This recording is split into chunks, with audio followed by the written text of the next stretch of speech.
I'm Meg Green with AM Best TV. We're in Monte Carlo for the annual Rendezvous de September conference. Joining us now is Nick Charteris-Black. He is Managing Director and Market Development of EMEA for AM Best. So Nick, how would you describe the mood of this year's Rendezvous?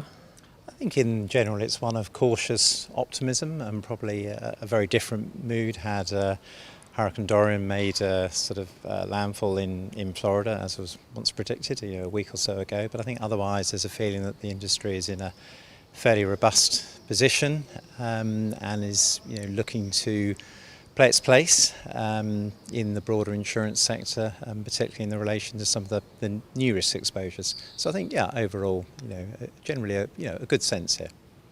What are some of the big themes emerging from the conference? I think inevitably, as ever, there's a discussion around rates, premium rates, as we sort of head towards the 1st of January renewal season, and clearly there are different interests at play amongst the various market participants. With no great conclusion, obviously, at this stage on that point. I think the role of third-party capital and a sort of an acceptance, realisation that that's very much a permanent part of the marketplace, and seen now in a quite a positive way, in the way that traditional and alternative capital is now working together.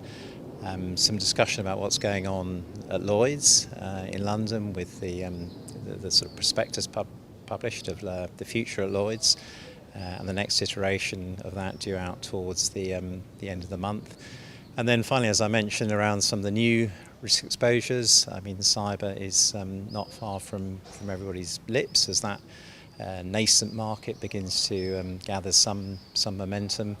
And also, really, what's the role for the reinsurance industry, particularly in cat risk in some of the emerging parts of the world, working with governments to effectively pre-finance risk that otherwise would be borne by the taxpayer post-event.